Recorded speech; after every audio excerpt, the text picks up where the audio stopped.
जय गुरुदेव, जय गायत्री माता। आगे गुरुदेव जी कहते हैं कि ईरान का बादशाह नादिर शाह अत्यंत ही क्रूर एवं बर्बर शासक था। सन 1731 में उसने दिल्ली पर आक्रमण किया और बहुत मारकाट व लूट मचाई। लौटते वक्त वह बेशुमार वैभव व कीमती रतन मंडित मयूर सिंहासन भी साथ लेता गया। पश्चिमोत्तर के इस नृशंस शासक का पराभव भी अत्यंत दुखांत है। अपने तथाकथित नमक हलाल अफसरों द्वारा ही उसका कत्ल हुआ। कंस का अंत। द्वापर में मथुरा में कंस का प्रभाव इतना अधिक था कि लगता था कि उसकी इच्छा के बिना पत्ता भी नहीं खड़क सकता।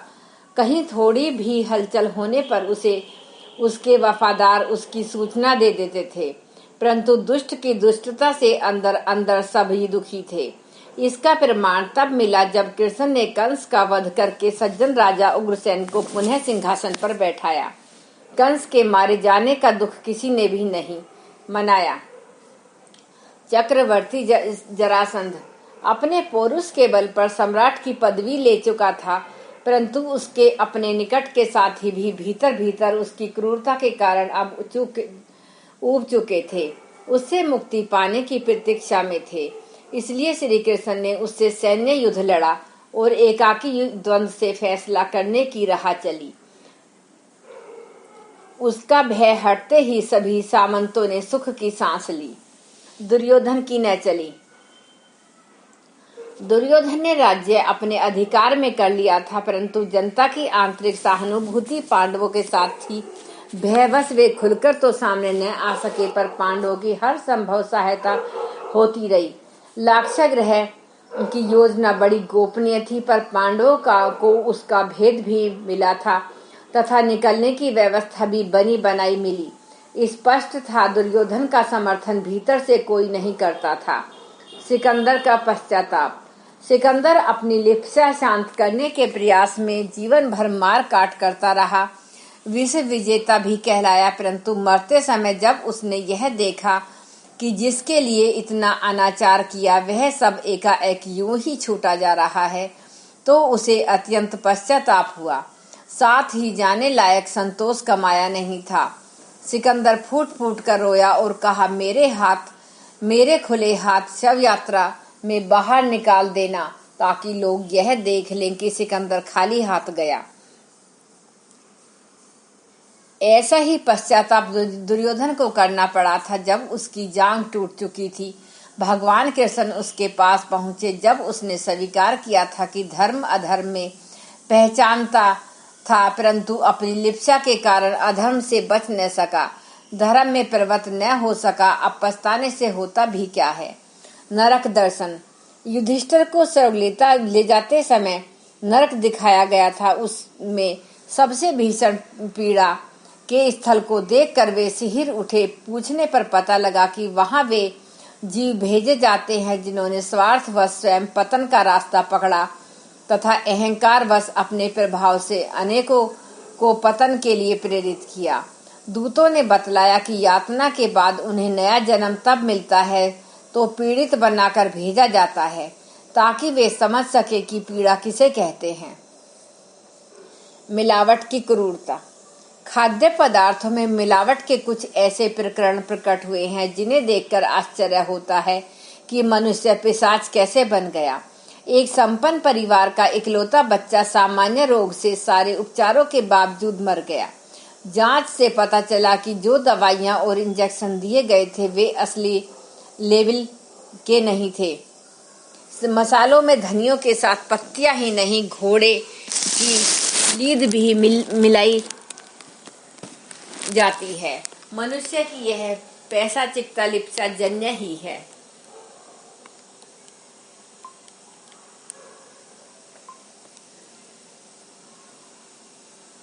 ब्रह्म राक्षस का उद्धार। ब्रह्म ज्ञानी रामानुज उन दिनों धर्म प्रचार की पद यात्रा पर थे। रात्रि में जहाँ रुके वहाँ एक व्यक्ति प्रेत बाधा से पीड़ित मिला। वह स्वयं आवेशग्रस्त रहता और उन्माद कृत्य से सभी व्यक्तियों को दुख देता। लोग उसे रामानुज के पास लाए। उन्होंने प्रेत से पूछा वह पूर्व जन्म में कौन था और क्यों इन दिनों कष्ट सहता और कष्ट देता है। प्रेत ने कहा वह विद्वान था पर विद्या का लाभ केवल स्वार्थ पूर्ति में ही करता रहा। इस कारण ब्रह्म राक्षस बना और उस उद्विग्नता में जलने लगा।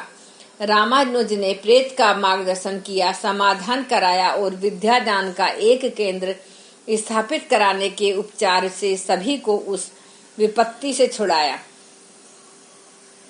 बिच्छू और केकड़ा।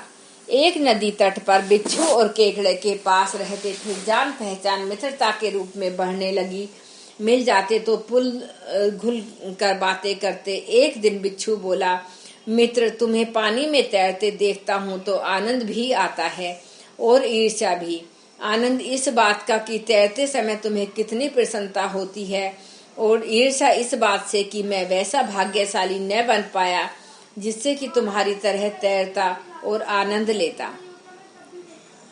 केकड़ा उसका प्रयोजन समझ गया, बोला, पीठ पर बैठकर सैर करा देने से में तो मुझे कोई आपत्ति नहीं है, किंतु दोस्त तुम स्वभाव न छोड़ोगे और डंक मारकर मेरे लिए प्राण संकट खड़ा करोगे। बिच्छू ने कहा, मैं इतना मूर्ख नहीं हूँ जो उपकारकर्ता को डंक मारूं। आपके मरने पर मैं भी तो डूबूंगा। केकड़ों को विश्वास हो गया। उसने बिच्छू को पीठ पर बैठा कर तैरना आरंभ किया। बिच्छू को मस्ती आई तो शपथ की याद ही नहीं रही और डंक उसी की पीठ में चुभो दिया। केकड़ा तिल मिलाया, बेचैनी में पानी में डूबा और बिच्छू भी जल में डुबकी लेने लगा। मरते समय केकड़े को यह समझ आई कि दुष्ट को सज्जन बनाने का काम संतों पर छोड़कर साधारण लोगों को तो उनसे बचे रहने में ही खैर है।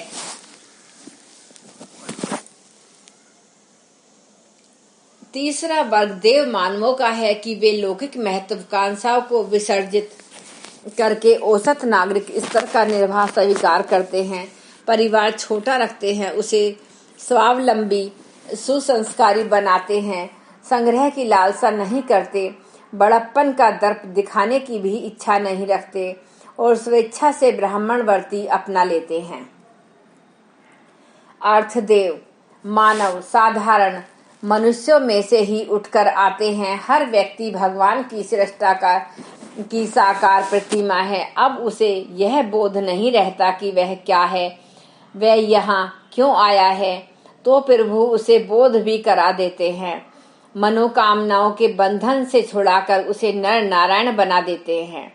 नर नारायण का अवतार। नर ने कठोर तप किया और वह अपने कसाय कलमशों से मुक्त होने ना, यह भगवान का एक अवतार है। कहते हैं कि नर नारायण का नर पक्ष है। सर्वसाधारण को दिखता है, उसके अंतराल में विराजमान भगवान को ज्ञान चक्षुओं से ही देखा जा सकता है। महामानवों की ब्राह्मण वृत्ति। जीवन के ऊंचे मूल्यों पर जिनकी आस्था आ जाती है, उन्हें लौकिक महत्वाकांक्षाएं अपने स्तर से छोटी लगती हैं, इसलिए वे उनके बारे में सोचते तक नहीं।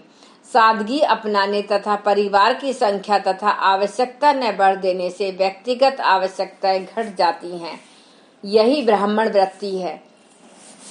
आवश्यकताएं न्यूनतम रखकर अपनी क्षमताओं को जनहित के लिए बचा लें और लगा लें। नमन से अहम गले। यह तथागत बोधि वृक्ष को साष्टांग दंडवत कर रहे थे। शिष्य ने आश्चर्य से पूछा कि आप तो पूर्ण हैं, फिर इस तुच्छ वृक्ष को इतना सम्मान क्यों दे रहे हैं? बुद्ध ने कहा, आप सबको यह बोध कराने के लिए कि जो नमता है सो बड़ा होता है। ऐसा न हो आप लोग अहंकारी बनकर नमन की परंपरा को भुला दें। ईश्वरीय मार्ग में इस प्रकार की बड़प्पन की महत्वाकांक्षाएं पहले छोड़नी पड़ती हैं।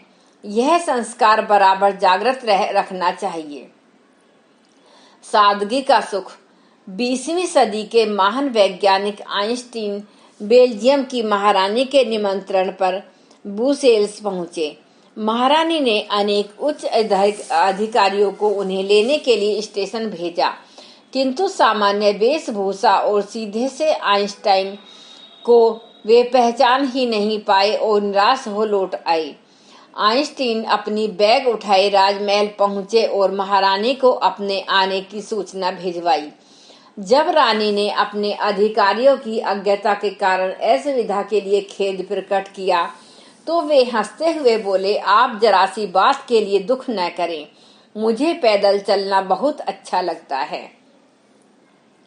जिस राजसी सम्मान को पाने के लिए लोग जीवन भर एड़ी चोटी का पसीना एक करते रहते हैं, वह सम्मान महामानवों को सादगी की तुलना में इतना छोटा लगता है कि उसकी चर्चा भी चलना निरर्थक समझते हैं।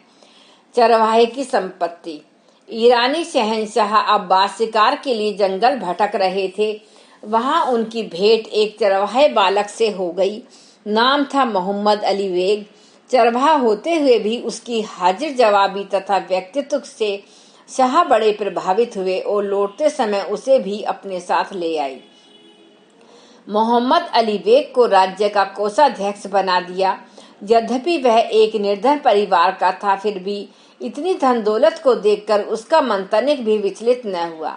वह अपने को कोषालय के समस्त धन का रक्षक मानता था। इतने बड़े पद पर रहते हुए भी उसके जीवन में सादगी थी। शाह अब्बास के बाद उनका अल्प वयस्क पुत्र शाह सफी राज सिंहासन पर आसीन हुआ। किसी ने शाह के कान भर दिए कि मोहम्मद अली राज्य के धन का दुरुपयोग करता है। शाह ने उस प्रकरण को जांच के लिए अपने पास रखा और एक दिन बिना सूचना के उसकी हवेली का निरीक्षण करने जा पहुंचे। शाह ने हवेली के सब कमरों का निरीक्षण किया। थोड़ी सी वस्तुओं के अतिरिक्त वहां कुछ दिखाई ही नहीं दे रहा था। शाह निराश होकर लौटने लगा तो खोजियों के संकेत पर शाह की दृष्टि एक बंद कमरे की ओर गई। उसमें 3 मजबूत ताले लटक रहे थे। अब शाह की शंका को कुछ आधार मिला था। उन्होंने पूछा, इसमें क्या चीज है जिसके लिए इतने मजबूत ताले लगाए हैं? तुरंत ताले खोल दिए गए। शाह ने कक्ष के मध्य मेज पर एक लाठी, शीशे की सुराही आदि बर्तन तथा पोशाक और 2 मोटे कंबल देखे। मोहम्मद ने कहा, जब सर्वज्ञ शाह मुझे यहाँ लाए थे उस समय मेरे पास यही वस्तुएं थीं और आज भी मेरे पास अपनी कहने को यही हैं। मैं इससे प्रेरणा ग्रहण करता और उसी स्तर के जीवन का अभ्यास बनाए रखता हूँ। युवा बादशाह इस आदर्श निष्ठा को देखकर नतमस्तक हो गया।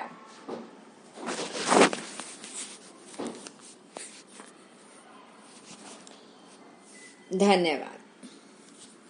पुराण भाग 2 यह बोला जा रहा है जो गुरुदेव जी ने अपनी वाणी में अपने शब्दों में लिखा है।